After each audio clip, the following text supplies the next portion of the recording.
Ladies and gentlemen, welcome to TMRP, the Metropolis Radio Podcast. Today, we are going to be taking a look at the idea that Star Wars seems to be going down the same route as Marvel went with their movies. You know, barring the Sony Spider-Man movies like Venom or Into the Spider-Verse, those are not connected to Homecoming or Far From Home.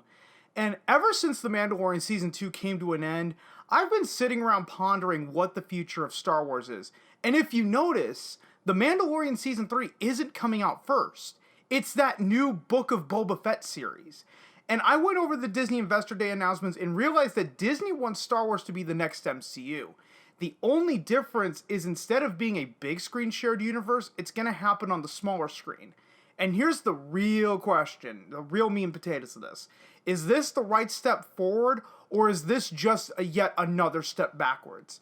And guys, before we get started, in case if you haven't already done this, subscribe to the channel, and all of the links to the social media pages and other video hosting services that I'm on are all down below in the description. So with that out of the way, let's get right into this week's episode of TMRP. Alright guys, this whole pondering really started for me after they announced that they had secured a writer for Kevin Feige's Star Wars movie. And you would think at the Disney Investor Day that they would be hyping this movie to the fucking moon, given the state of the Star Wars brand nowadays. Well, I just came across a comic book article. I think this was formerly CBR Comic Book Resources. I could be wrong. That basically reads, Star Wars. Kevin Feige claims his movie isn't worth talking about yet. Well, just from the headline alone, we'll get into the article. I'm not going to just take the headline out of context. But like I said, the Star Wars brand at this point is in such a state of decay that you would think that they would be hyping this movie. They would be hyping this movie up to the high heavens just because, hey, Kevin Feige's now going to jump over and do this. It's very similar to what Star Trek did just before Star Trek Beyond. They had already been hyping Star Trek 4 as being the return of Chris Pine, Zachary Quino, and Chris Hemsworth from the very first movie. And also, if you remember, they were hyping the fact that Quentin Tarantino was going to come over and direct a Star Trek movie.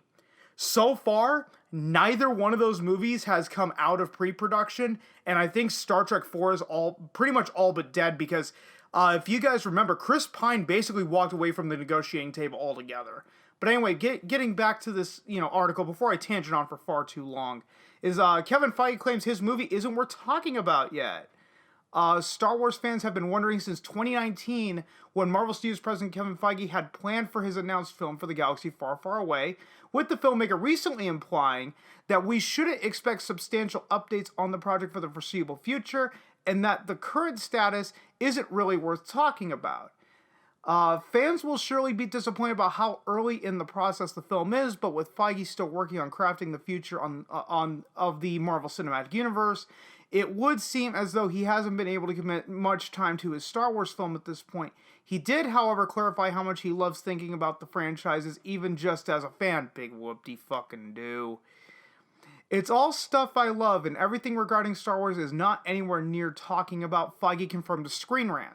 So, it is Marvel, but if I wasn't being paid to do it, I would be thinking about Star Wars here in my basement just with my toys, and no one would ever see it. It's what I think about all the time. Despite the project only being in the early stages, reports emerging that Loki writer Michael Waldron would be scripting the endeavor, yet neither the filmmakers nor Lucasfilm has given even a hint at what we could expect the project to move forward.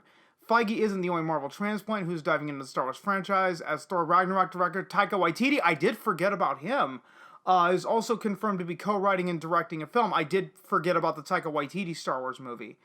Quote, we're thinking that we're not, that is, everything you've heard about that has been leaked, the filmmaker recently admitted to Variety. Now, I don't know if this is Taika Waititi or Kevin Feige. I'm pretty sure that this is Taika Waititi at this point.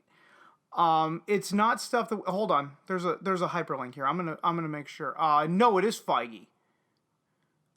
It is Feige. Sorry guys, the article did not make it very clear, because all they say is the filmmaker just before. They talked about Taika Waititi before and then said the filmmaker. My thought automatically went to writer-director Taika Waititi. But anyway, getting back to it. Quote, it's not stuff that we've officially announced or gotten into, so suffice to say, the focus is on all the number of Marvel things that we're working on. The what, where, when, and how of that Star Wars movie, I don't know. I'm excited for the Book of Boba Fett and the Rogue One show and the Obi-Wan show and Patty's movie and Taika's movie after Thor Love and Thunder, of course. The next film in the Star Wars franchise is confirmed by Patty Jenkins' Star Wars Rogue Squadron, which is set to hit theaters on December 22nd, 2023. Disney has secured release dates in December of 2025 and December of 2027, though it's unknown which projects will take those release dates. I guarantee you, one's going to be the Taika Waititi movie, the other one is going to be the Kevin Feige-led. Blah, blah, blah, stay tuned for details, blah, blah, blah, blah, blah. And really what got me going with Kevin Feige and the whole why Marvel should not be the MCU is because under Kevin Feige, now if we're going beyond phase 1 of the MCU beyond that has basically been a mile wide, and it has been, described as the franchise is as wide as an ocean, but has the depth of a puddle. It's that all of these storylines over the MCU, they've been built, they were building up to Thanos as being the main bad guy. Guess how many scenes Thanos was in post phase 1 of the MCU? 3. Only 3 scenes. You had the post-credit scene for the Avengers, that was the first one. You had 1 scene in Guardians of the Galaxy. And then you had a post-credit scene in Avengers Age of Ultron that basically where he basically said, well, you know what? Where he says something to the effect of, if you want something done right, you have to do it yourself. And that was it. This is supposed to be your main bad guy going into an Infinity War and Endgame, yet you gave him almost no build-up. No one was even talking about him. Nobody ever saw him. So what's going to happen with these Star Wars shows? Are they going to be stretched?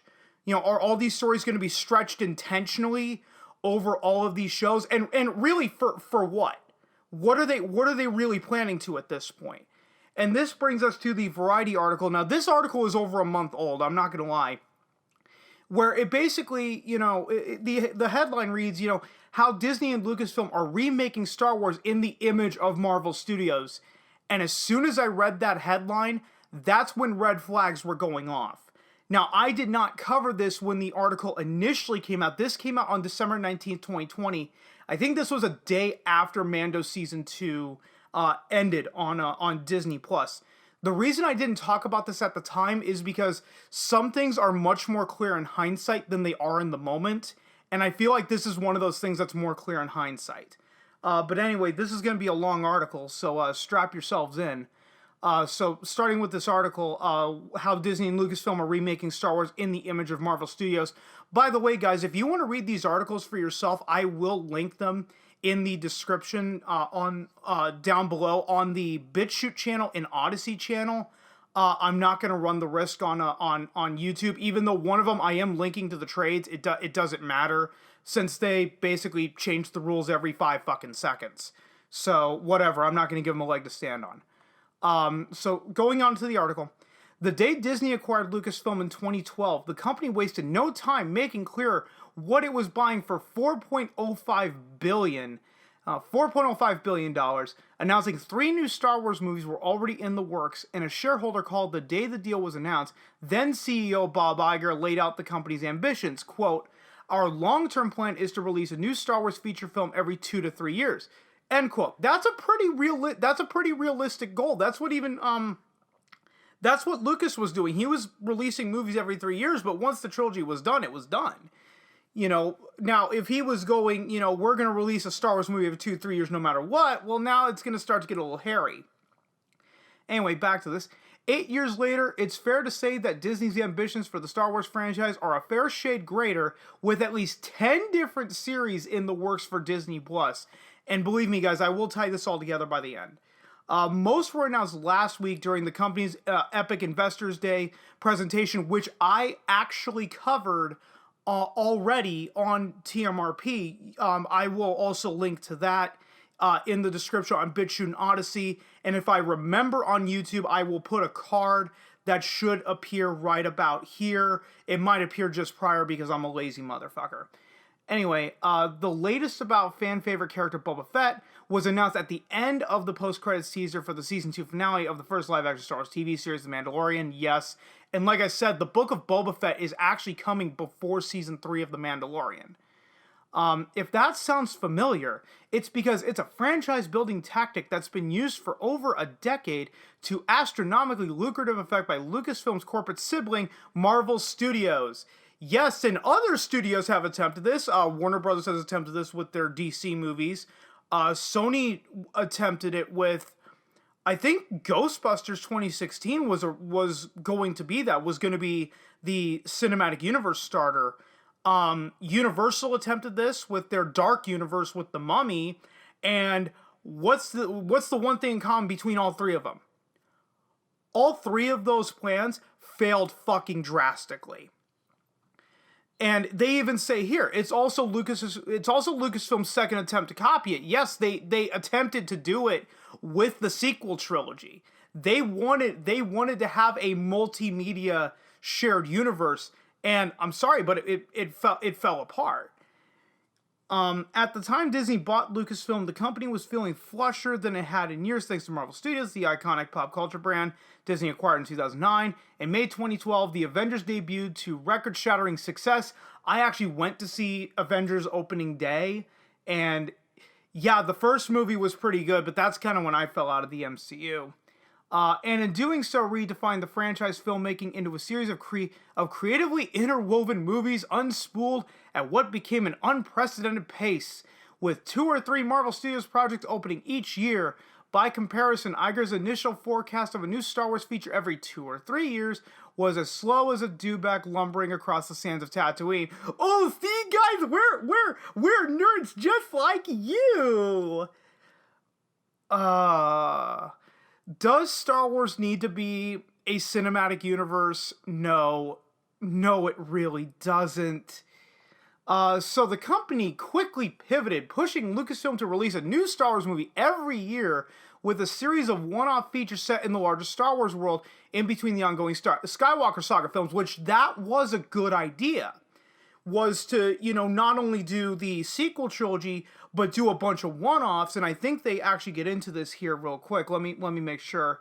Once that final trilogy had concluded, these annual one-offs could spawn their own sequels, propagating Star Wars far beyond anything attempted before with the franchise. Yes, so hopefully hopefully you have at least one of the spin-offs that really takes off and becomes successful, and now you can, now you can expand off of that. The only problem is that you had Rogue One, which had pretty much a definitive ending, so the only way to expand on that is to go backwards, is to go back before Rogue One, and Solo bombed so fucking hard that I don't think you're ever going to see a Solo 2. Getting back to the article, George Lucas made 3 Star Wars films from 77 to 83, then the 3 prequel films 16 years later, blah, blah, blah. We all know this. Suddenly, Disney was going to double the number of live-action Star Wars movies in just 6 years, with an ancillary universe developed over decades in books, anime TV shows, and comics. Just as vast as Marvel Entertainment's core canon, the company was banking that the Star Wars franchise was capable of sustaining such a rapid expansion of its cinematic footprint. And it probably could have, had they not thrown the baby out with the bathwater back in 2014, when they go, oh, hey guys, all the original expanded universe stuff, yeah, that's not canon anymore. Hindsight being 2020, that probably was not the best idea to do, because now all Lucasfilm and Bob Iger did was add more pressure on the sequel trilogy to deliver, and I think we all know that it pretty much didn't. At first, the plan seemed to work. Yes, it did. 2016's Rogue One: A Star Wars Story about the doomed effort to secure the plans for the Death Star was an unqualified blockbuster, earning $1.06 billion worldwide, which for a non-episodic Star Wars movie, I was actually expecting it to make a lot less. So that was actually that wasn't terrible. But the next one-off film, 2018 Solo, the origin story of young Han Solo, as played by relative unknown Alden Ehrenreich, opened just 5 months after Star Wars: The Last Jedi and bombed with $393 million globally. Now they do provide an excuse. So let's read it. Let's read it all the way through before I jump in. Granted, Solo was bedeviled by bad press after Lucasfilm president Kathleen Kennedy fired directors Phil Lord and Christopher Miller during production. Notice they don't specify when in production. Reshoots by their replacement, Ron Howard, ballooned the budget to $250 million. Solo became the first ever Star Wars movie to lose money.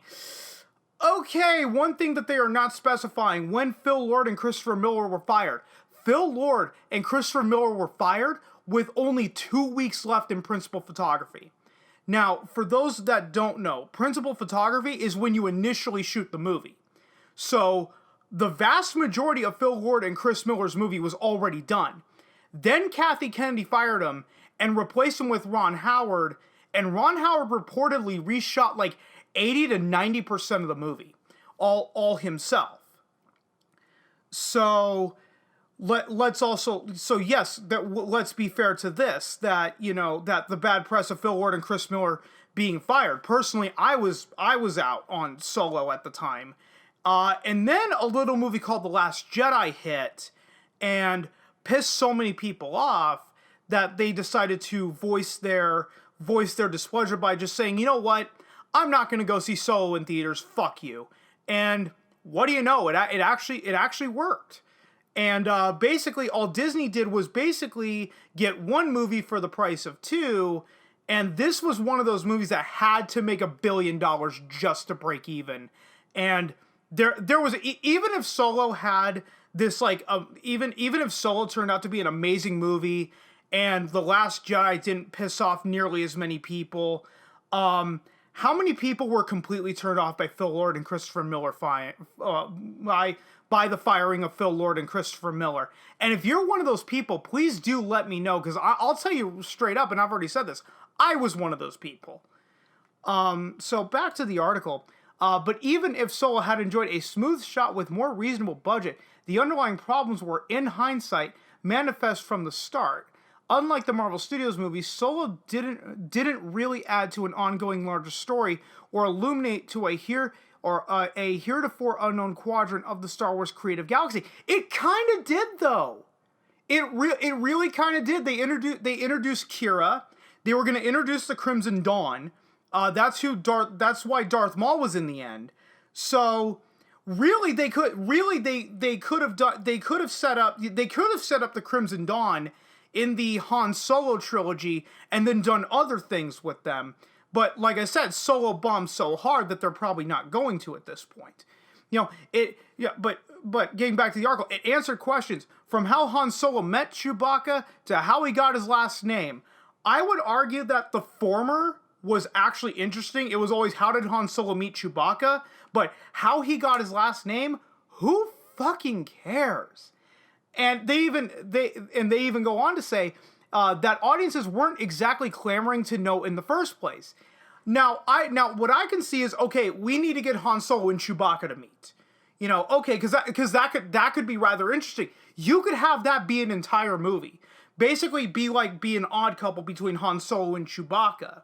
But then by the end coming together saying that we're stronger as a unit than if we're, fighting each other. But they didn't do that. They immediately relegated Chewbacca to being, Han Solo's co-pilot immediately after they met. And let's get back into this. And most critically, it was banking on nostalgia for a character synonymous with the actor who played him. As charming as Aaron Wright could be in the role, without Harrison Ford, Solo was missing its core appeal. Yes and no. I personally didn't care that they were gonna recast Han Solo because Harrison Ford at that point was in his early 70s. So hey guys, we're gonna set this back before A New Hope with a 70-year-old Harrison Ford. Yeah, right. All they needed to do was I'm gonna go as far as to say this. There is nothing that Solo could have done that would have won people to go see it just because of how much The Last Jedi pissed people off. And then those people who were voicing their criticisms being called man babies and talked down to for months and months and months on end. Solo could have been the best Star Wars movie ever made, even better than anything that George Lucas ever produced. It would not have mattered. Nobody would have given a shit. Because this is what happens when you piss off your core fan base. So let's get back into this. Rather than treat Solo as an object lesson for future movies, however, Disney fully retrenched, canceling the entire Star Wars story endeavor. That was not a good idea. Because I was really looking forward to the one-offs, you know? Like, you could have had, like, a Star Wars horror movie if you really wanted to, and you could just say, hey, this was a one-off, it was experimental, it didn't work. Oh, darn, at least it only cost us, like, $20-30 million to do.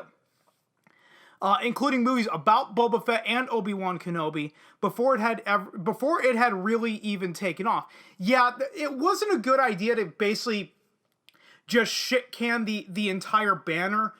Honestly, what they needed to do with the Star Wars story banner, and I think I brought this up in my Rogue One and Solo video a few months back, what they needed to do is they needed to focus on the smaller movies, right? The movies that would maybe cost you $20-30 million. Right, make them smaller in scope, and then if one really, really takes off, don't worry about making these canon. Because if, like I jokingly said, yeah, you could have done a Star Wars horror movie. If it doesn't take off, if it doesn't resonate well, you know, Bob Iger, Kathy Kennedy, whoever could come out and say, hey, you know what, the Star Wars Stories banner, that is our experimental branch. So if a movie doesn't take off, it's okay. This is designed to be a one-off, and it's not going to have any real impact. But then if you have something where you have like one or two characters like really explode in popularity after it, then you graduate them to a Disney Plus series or a summer blockbuster feature film. You know, have the Star Wars story banner be your proving ground. Don't add all of this pressure onto your Disney Plus shows to perform, especially with the sheer amount of money that they're having to put behind those shows just to get them made. Back to the article. The studio placed a 3-year moratorium on Star Wars movies following 2019 Star Wars Rise of Skywalker. In an April 2019 interview with Bloomberg TV, Iger, with characteristic discretion, called it a pause and a bit of hiatus. A rare, I'm having a brain fart. You know, a rare glimpse inside Disney's strategic thinking outside of the company's quarterly investor reports. The underlying message, however, felt clear. Disney and Lucasfilm had gone too far too fast. Not entirely too. Not being intellectually honest here. The effort to Marvelize Star Wars was frozen in carbonite, its future uncertain. Their problem was not that they had gone too far too fast. Now, I will agree that one movie a year was going to get excessive. But also, when you call the vast majority of your fan base, you know, alt-right trolls and man-babies for not liking one fucking movie, that probably did far more damage than releasing one Star Wars movie every year. Let's be intellectually honest here, but I know they're gonna make excuses till Kingdom fucking come that The Last Jedi was fucking amazing, and you're just an alt-right Nazi if you don't like it, blah, blah, blah, blah, blah, whatever.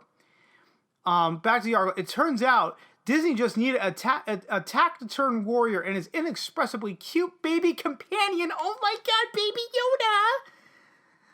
Though impossible to quantify, given Disney Plus's refusal to make audience numbers public, the wild success of The Mandalorian proved that the Star Wars franchise could thrive outside the confines of the Skywalker saga. No fucking shit! George Lucas proved that back in the 90s and 2000s with the introduction of the Expanded Universe books. Now, granted, some of them did have sequel trilogy characters, and hell, even the video games didn't really focus on the main characters. One of my all-time favorite Star Wars games, Star Wars Republic Commando, follows a group of 4 elite clone troopers during the Clone Wars, and that's it. And if you ask a lot of fans of Star Wars what their favorite Star Wars games are, I guarantee you, the Republic Commando is in their top 10, if not their top 5. So, yeah, no shit. But yeah, George Lucas, you know, proved that Star Wars could thrive outside of the confines of the Skywalker saga. Yeah, no goddamn shit. It was the spark Lucasfilm needed to launch the Star Wars franchise into hyperdrive.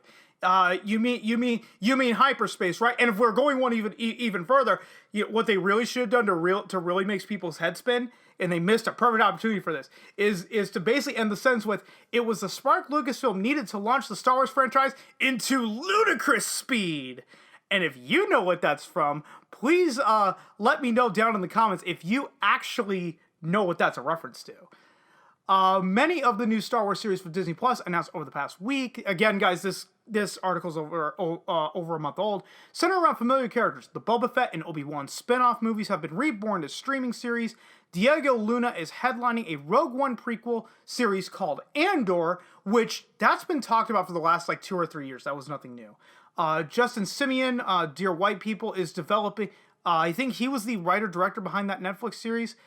Is developing a Lando Calrissian series, and Lucasfilm Animation and ILM, that's Industrial Light and Magic, but they're commonly referred to as just ILM, are making an animated series about R2-D2 and C-3PO. Oh, they're rebooting Droids. They're rebooting the Droids animated series from that was from the late 80s, and I don't think it lasted longer than a couple seasons. Crucially, Lucasfilm is also adopting the full Marvel format by interlocking the Book of Boba Fett, Ahsoka, and Rangers of the New Republic within the timeline established by The Mandalorian. I'm going to finish this paragraph before I get into it. All these series will be executive produced by Jon Favreau and Dave Filoni, the two figures at Lucasfilm who, even more than Kennedy, now come closest to holding the kind of overarching vision so famously employed by Marvel Studios chief Kevin Feige. Okay, I'm actually going to stop right here. I lied. The Marvel Cinematic Universe's success comes down to 3 people. It comes down to Jon Favreau, Joss Whedon, and James Gunn. Kevin Feige was just basically just sat back and hired the guys. Whereas Jon Favreau developed the MCU formula going back to the first Iron Man movie. Then you had Joss Whedon, who basically developed the formula for the team-up movies. And then you had James Gunn, who basically came in and kind of, revitalized the Marvel formula when it was getting stale by 2013, 2014. So giving all the credit to Kevin Feige is intellectually dishonest here. Continue with this. And they all will, in stodgy language of Disney's Investor Days announcement, culminate in a climactic story event. But notice they're not saying what they're building to. Because at least with phase 1 of the MCU, okay, now the first Iron Man movie, we had no idea what they were building to. But the post-credit scene in The Incredible Hulk, it was shown very clearly Tony Stark walking into the bar with Nick Fury saying, "I want to build a team." And you see the Avengers logo. So, okay, they are clearly building to the Avengers. But what are they building to with The Mandalorian, Book of Boba Fett, Ahsoka, and Rangers of the New Republic? They're remaining relatively quiet on what they're building up to because I don't think they even know what the hell they're building up to. In other words, Lucasfilm is aiming for its own Avengers, as I stated. But okay, the part I want to focus on right here. So these 4 shows, you have The Mandalorian, Book of Boba Fett, Ahsoka, and Rangers of the New Republic are all going to be interlocking. Here's the problem, though. Those were not the only shows that were announced at the Disney Investor Day. The one I'm thinking of is, the one that pops in my mind is The Acolyte. That is being set during Lucasfilm's High Republic initiative. You have the Obi-Wan series that got announced. I think you have Star Wars Visions, but if I remember correctly, I think Visions was meant to be an anthology series, so I'm not going to count that. The one I'm trying to think of, The Bad Batch, which is going to be a spin-off to Star Wars: The Clone Wars. So now you're going to have all these shows, all these Star Wars shows on Disney Plus for the foreseeable future, and not all of them are interconnecting. So The Acolyte is not going to be interconnected, yet it's still going to be a show. The Bad Batch is not going to interconnect with The Mandalorian, Boba Fett, Ahsoka, and Rangers of the New Republic. And what was the other? They haven't even confirmed if the Obi-Wan series is going to do that. So all you're really going to do at this point with having so many shows and all of them not interconnecting, now you're going to create way too much brand confusion at this point. And one thing that I will give Marvel Studios credit for is that all of their movies have interconnected. So, and like I said, barring the Sony Spider-Man movies like Venom, Into the Spider-Verse, I think Maximum Carnage coming out. Sony is doing their own thing with it. But the mainline Spider-Man movies are connecting with the MCU. And like I said, I give Marvel Studios all the credit in the world for doing that. It did not create brand confusion. If you're watching an official Marvel Studios movie, it is a part of this MCU. There is no there's no one-off. There are no one-offs. It all matters. But with here, I think the problem is all of this brand confusion is gonna lead to this whole initiative falling apart. And let's go ahead and continue on with the article, and I'll wrap it up here. The big question now is whether this will all work, as I just brought up. In the wake of Solo's box office belly flop, many observers wonder if Star Wars just wasn't as creatively elastic as the Marvel Studios films. Big problem with that, they are, but you need to take the right approach with it. Which vary widely in tone and approach, from Captain America Winter Soldier to Guardians of the Galaxy, or Thor to Thor Ragnarok, yet somehow share the same core sensibility. To date, every Star Wars project, whether for film or TV, has felt more or less like Star Wars, which they should. It needs to feel like a Star Wars movie first, and if you want to be experimental, that's fine, but you still need to make it feel like Star Wars. I'm not watching Star Wars to watch Star Trek or Babylon 5 or Battlestar Galactica, the 2004 series. I'm watching Star Wars to watch Star Wars. And there's not much so far that suggests the new shows will stray any further, which they shouldn't. It's hard to imagine Lucasfilm making a Star Wars show anywhere near as formally inventive as Marvel's first Disney Plus show, WandaVision. Meanwhile, Feige is currently developing his own Star Wars movie. We just went over this in the very beginning. There's only 3 more paragraphs, so I'm gonna wrap it up here.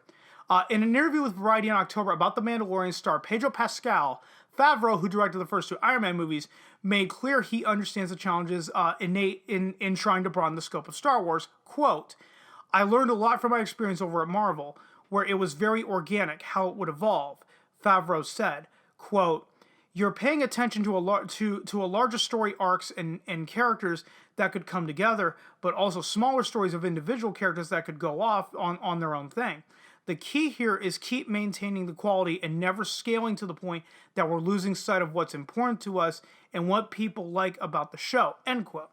Lucas has made no secret of his deeply ambivalent feelings about what has become of his brainchild, but if Disney can make its expansion of Star Wars work, and if Marvel Studios has proven anything, it's that it is possible to do. The studio would not only put Star Wars on equal financial footing with its Marvel counterparts, it would also live up to the prophecy offered by Lucas on the day Disney bought his company. Quote, "We could go on making Star Wars for the next 100 years," end quote. And that's going to do it for this Variety article. Basically, what this is amounting to for me is that it's very clear that Lucasfilm had no goddamn plan from the beginning. They tried with the sequel trilogy, and they bumblefucked that all to hell. And then they tried with their Star Wars story initiative, which, again, was a great idea to have that be your experimental division.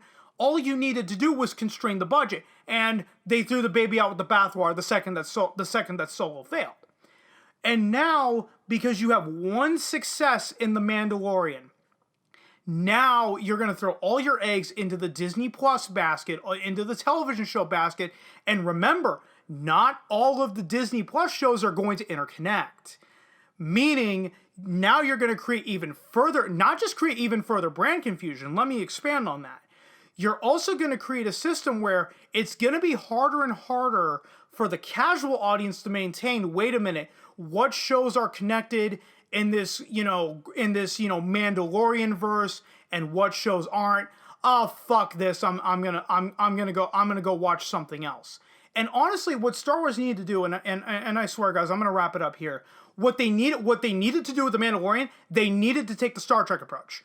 Now let me explain. Have The Mandalorian be its own show from start to finish. Let's say it goes on for 5 seasons.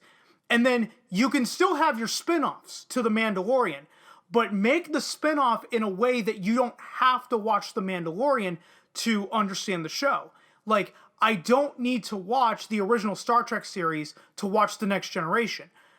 Bad example, so I'll give you an even better one. Star Trek Deep Space Nine was a spin-off of The Next Generation. Do you need to watch Star Trek The Next Generation to understand Deep Space Nine? No, you really don't. Outside of maybe a couple of small nods to people that watch The Next Generation, you don't need to watch The Next Generation, watch Deep Space Nine. Voyager was yet another spin-off of Next Generation. You don't need to watch The Next Generation to watch Star Trek Voyager. You know, that's the approach that they should have been taking. They don't need to take the Marvel approach, because like I said, at some point, there's going to be way too many shows, and not every show is going to interconnect, and everybody's just going to give up on it, because now it's like, well, fuck this, it's way too complicated to try to keep up with. And I think I've said all that I needed to say. I'm just going to check the time, see how long I've been going nonstop. Wow, this is, not the longest, but a pretty long time. So I'm going to go ahead and end it here after about 35 minutes, because always needed to be said. This is going to do it this week, guys, for TMRP, the Metropolis Radio Podcast. And I don't know when I'm going to bring a TMRP episode back. As I said, this is not going to be a weekly series anymore. So another TMRP may come next week. It might be a review. And as I'm recording this, guys, I am actually getting ready for a Hitman 2016 stream, if you've been keeping up with those. So that's going to do it for this week, guys, and I will see you next time.